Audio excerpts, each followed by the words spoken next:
요즘 시장에서 가장 핫한 재테크 정보 남들은 어떻게 하는지 궁금하셨죠? 손에 잡히는 재테크에서 꽉꽉 채워 알려드립니다. 네, 오늘 설명해 주실 분은 국내 블록체인 분석업체죠. 젠글의 장경필 리서치센터장입니다. 안녕하세요. 안녕하세요.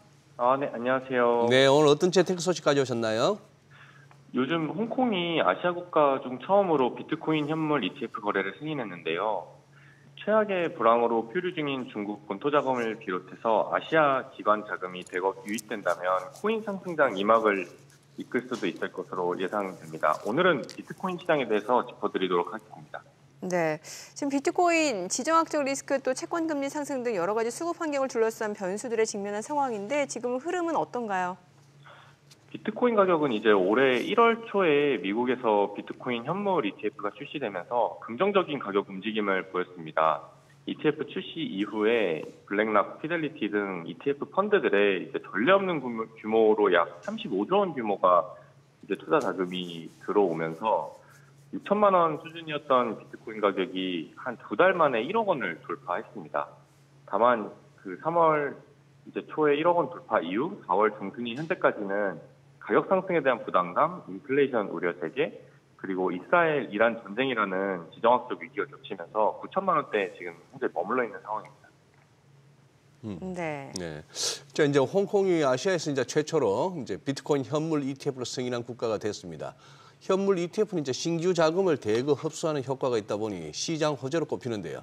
예상되는 유입 자금이 어느 정도 되나요?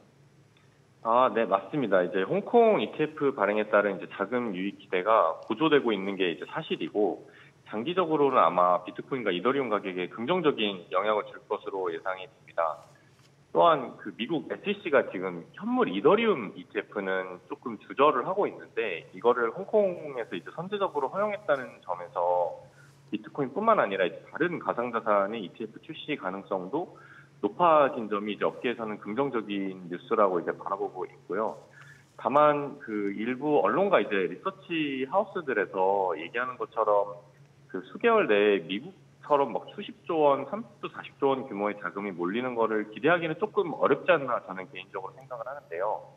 이 홍콩 증시의 ETF 규모가 미국에 비해서는 아직 작은 편이고, 또 근본적으로는 이제 중국 본토의 투자자들이 이 홍콩 증시에 상장된 비트코인 ETF를 사야 되는데 그게 지금 조금 어렵기 때문입니다. 그 ETF를 중국 본토 투자자들이 사기 위해서는 이제 스탁 커넥트라는 그 증시 연계 프로그램에 이제 등록이 되어야 되는데 아직 비트코인 이더리움 ETF는 해당 프로그램에 등록되지 않았기 때문입니다. 일부에서 뭐 34조 원을 갖다가 뭐 유입 자금 34조 원 정도 기대한다는데 센터장님 말씀 들어보니까 여기도 약간 좀 덜어내면서 들어야겠네요. 좀 과하네. 예, 알겠습니다. 예. 지금 비트코인 반감기한 사흘 앞으로 다가온 상황인데 채굴업계는 14조 원가량 손실이 예상된다는 관측을 내놓고 있는데 그렇게 되면 이제 채굴업계 사이에서도 좀 옥석 가리기가 필요한 상황이지 않을까라는 생각 들거든요. 네, 맞습니다. 이제 그 채굴 비트코인 양이 반감기가 되면은 이제 절반으로 감소를 하게 되기 때문에 채굴 업체들이 이제 그 생존해야 되는 그 이슈에 직면하게 됩니다. 지금까지는 이제 항상 비트코인 가격이 2배 이상 상승했기 때문에 수익을 냈었었는데 이번 반감기 사이클 또한 가격이 이제 2배 이상 오를 거라는 기대감도 형성되어 있고요. 근데 아직까지는 이제 비트코인 가격이 이제 전고점 대비해서 크게 증가하지 못한 상황에서 반감기를 맞이한 만큼 말씀해주신 대로 옥석 가리기가 이뤄질 가능성이 있고, 채굴자들은 이제 더 싼 전기료를 찾아서 효율적으로 이제 그 채굴장을 운영할 것으로 예상이 됩니다.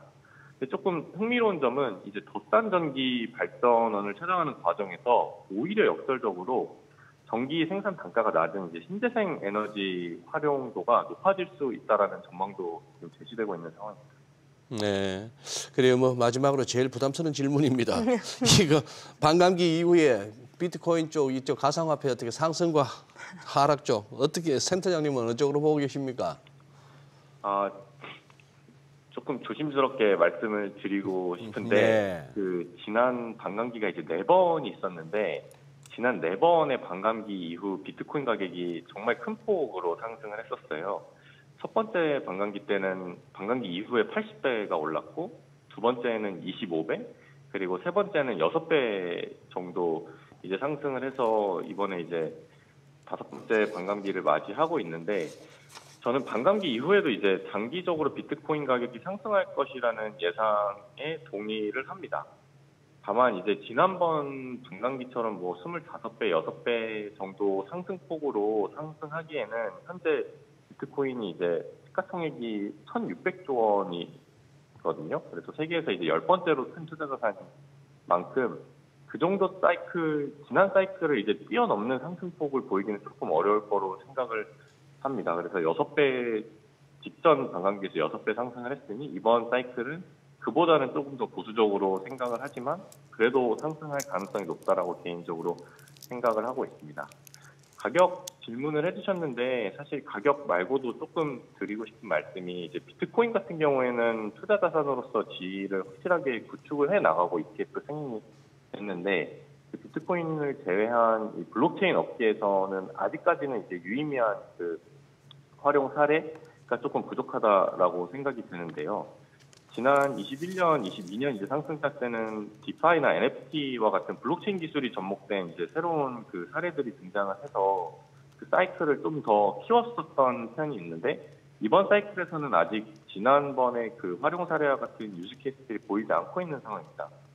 결국 기술이 인정받고 또 널리 활용되기 위해서는 대중에게 선택을 받아야 되는데 AI가 수십 년 동안의 그 기술 발전기를 거쳐서 챗GPT를 등장시켰던 것처럼 말입니다. 네. 그래도 올해 이제 하반기에는 조금 블록체인 게임들 출시나 뭐 네네. 금융권에서 증권 토큰 준비를 하면서 이런 서비스들이 좀 선택을 받을 수 있을지 기대해보고 있습니다. 알겠습니다. 오늘 내용 잘 들었습니다. 고맙습니다. 네, 감사합니다.